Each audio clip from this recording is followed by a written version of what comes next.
What's up, everybody? Welcome to another episode of Scales 13. In today's video, we're going to be giving you an update on my Varanus exanthematicus, the Savannah Monitor.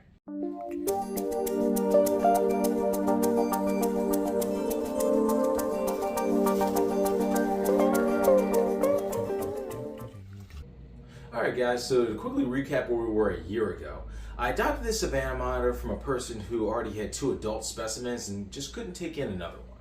And when I first got this animal, I figured that it was going to be a bit of a challenge because I've never dealt with a mid-sized monitor before, even though this one was clearly a hatchling.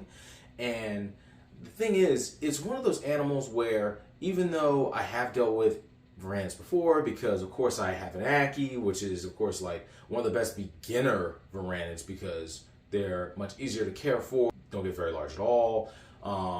They're insectivores, so it's easier to find food, yada, yada, yada, right? Getting a Savannah Monitor was definitely going to be a huge jump because these animals can grow above 4 feet in length. And the fact that so many of them that come into the country are wild-caught specimens, a lot of them just simply don't tame down. And with that being said, that means you have to be very careful of how you handle this animal.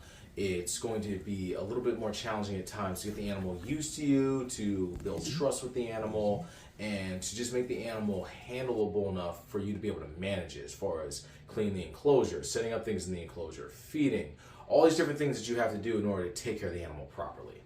However, I did want to get into some larger species of Varanus, so I saw this as a jump that I had to make in order to start learning more about different species of monitor lizards. And do I regret it? Honestly, no. Right now, my Savannah Monitor weighs, I think, a little over 90 grams. The animal's definitely doubled in weight since last year. Now, lengthwise, it's still only about a foot and some change long, where my adult Aki Monitor Thunder is about 2 feet. He's hiding somewhere in here. He's still on the smaller end, which is fine. I didn't want the animal to grow too fast early on because, number one, I didn't want to power feed the animal because if you feed them a lot and try to get them big too quick, it can give them a lot of health problems as they age. On top of that, it just wasn't in my best interest to try to get this animal large quickly. Why? Well, because I'm still building the enclosure. I'm building an 8x4x4 for this animal, which still isn't completed for multiple reasons. If you guys have been following my posts on the channel, I'm a dad now, so for any of you guys out there that are parents, you know how much time and effort goes into parenthood. So, you know, it's a lifestyle change. I haven't gotten to it yet, but the good thing is there's no dire need for having that 8-foot enclosure right now because my Savannah Monitor, of course, is still small. Yeah, so the size of the animal right now is pretty convenient. The animal is still currently in a 4x2x2. As you can see, I got a ton of leaf litter in the enclosure right now, and I'm bringing the humidity down the enclosure a little bit because the animal's about to go through its winter fast, which is very important for the animal's health. Of course, for those of you that know anything about Varanus exanthematicus and what a lot of the common ailments are for this species, the most common health problem that you'll find in Savannah Monitors is they'll be overweight and a lot of them will die from fatty liver disease. So with that being said, one way to combat that is by having these animals go through their winter fast. Now, I didn't do it last year because it's widely suggested among a bunch of Savannah Monitor keepers that when you get a hatchling, no matter what time of the year is, you don't do the winter fasting period when the animal's under a year old, just because the animal's body might not be ready for that long period of not eating, even though you're cooling down the temperatures and the animal's metabolism is going to slow down. Some of them just aren't ready to deal with that long of a fast. However, since the Savannah Monitor is well over a year now and the animal's in good health, it has plenty of strength and it has a good weight on it, this will be a good time to start. So right now I haven't actually started the complete fast, but I have slowed down on the frequency of food that I'm giving the animal, and honestly it's been working out fine so far. I haven't seen any issues with the animal, and of course this isn't like a total state of brumation where everything's completely off and I let the enclosure get chilly. All I'm doing is just bringing down the temperatures, making the light cycle for the daytime shorter, and shutting off the heat element so that way the ambient temperatures in the house are the temperatures that the animal's exposed to without adding any excess heat that are going to ramp up the animal metabolism,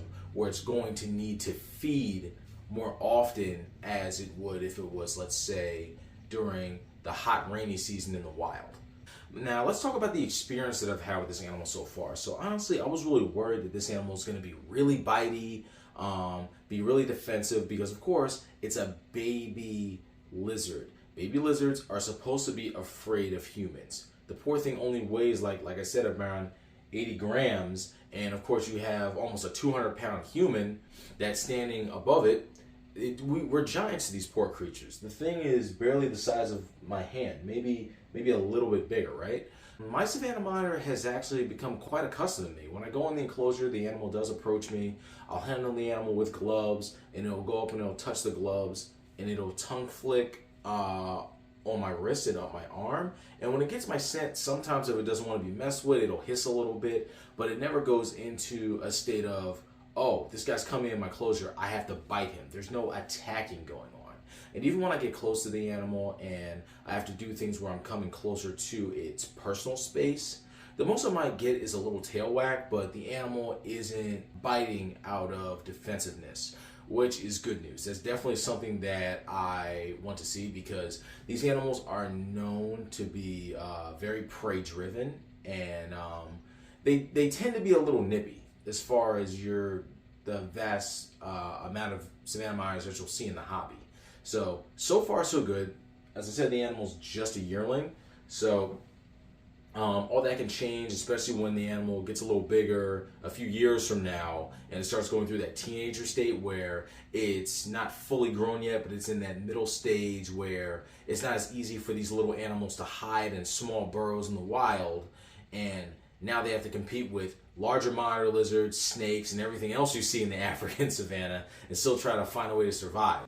So with that being said, I'm taking everything with a grain of salt as far as how the animal's behavior is towards me right now. I always keep my wits about me, and I always try to make sure that the animal's handled properly and that I'm not breaking any of the rules when it comes to building trust with it. Now, as far as IDing whether this animal is a male or a female, before looking at the shape of the head, since the snout looks shorter, I thought it was a female. My wife decided to give she has this thing where she loves to name all the animals by stones. She named Obsidian and Sapphire. She also named Thunder as well. That one wasn't a stone, which is funny. But she named my Savannah Monitor Amethyst, which I was like, okay, that's a nice name for a female, but now that the animal is getting bigger and I'm starting to see where the head might be changing a little bit, I'm not actually sure whether it's a male or female. As I said, animal's very young, it's a yearling. I can always do that with the next vet appointment. Yeah, but for now it doesn't really matter. The main thing I just want to make sure of is if this animal is a female, I just want to make sure that she's not getting egg bound and that her cycle's healthy and everything else like that. Now, as far as the animal's diet, I have kept it exclusively on insects for the past year since I've been taking care of it. It's been eating everything from dubias, crickets. Occasionally it'll get mealworms here and there, but not quite often. I also give the animal horns occasionally. I decided to get a few of them into the animal around this time of year since I'm cooling it down, because I wanted to make sure, even though the enclosure is becoming a little bit drier, I wanted to make sure the animal was hydrated throughout its body. And the good thing about horns is they're full of fluid. So at least in that case, even if the environment's a little drier, at least I know the animal's not dehydrated going into the winter fast, because that's something you definitely don't want. You want the animal's body to be ready for that starvation period, as they like to call it. So touching back on the animal's behavior again, some things I have noticed ever since I've been working with this animal is that the animal is becoming more accustomed to my presence, where when I walk in the room, the animal will come out of one of its hides and it'll actually start looking at me to see whether or not I'm going to give it food. And when I go in the enclosure, of course it's going to have its days where I hear the animal hiss and it doesn't really want me to be there, but whenever I hear that the animal isn't too thrilled with me being in the enclosure, I just tend to do my typical husbandry. Like, instead of messing with the animal directly, I'll change the water bowl. I'll clean up any cobwebs from any spiders that may have got in the animal's enclosure.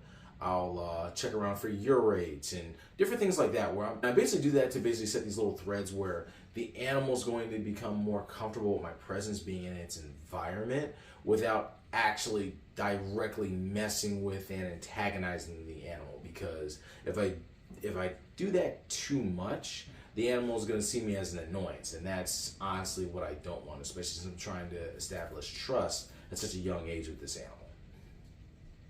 Yeah, so one of the exercises I do to make sure the animal gets plenty of enrichment is I'll do different things by adding new pieces of wood and stuff to the enclosure, and the animal will go up and tongue flick these different items just to keep its mind active. And this animal really enjoyed when I added the leaf litter to the enclosure. When I scattered crickets or any small insects in the leaf litter, I can literally sit here and watch this animal dig and chase and look for these insects all day, versus just having like a plain surface where if I'm putting the crickets in there and they're all visible, the animal's basically running around catching them, but it can catch them very easily, so the animal doesn't have to work as much for it. And I like that at this age because obviously this animal's too small to be walked on any type of leash or anything like that. There's a bunch of different opinions on people who do walk monitor lizards on leashes.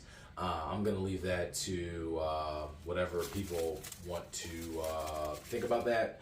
But my point being is this animal can get lost easily, so it's good to be able to give my Savannah Monitor some exercise within the enclosure to allow it to stretch out and use those muscles to help with its development and its overall health. Alright guys, so that about wraps up this update for today, because my goal this winter is to finish all the main construction on the 8-foot enclosure, so that way by late spring, early summer, I can move my Savannah Monitor into the 8x4x4 that I'm building in the basement, so that way this animal can start living in its permanent home. Alright guys, well, I hope you guys like this video. Don't forget to like and subscribe and share to anybody else. Anybody else that you know who's also into reptiles, and your friends and things like that. Don't forget to share this channel around, because I really appreciate all of the help and all the support from you guys. You guys are awesome. I've had great supporters and great subscribers for years, and everything you guys do just helps this channel grow and grow even more. Alright guys, happy holidays. Everyone have a great day. Peace.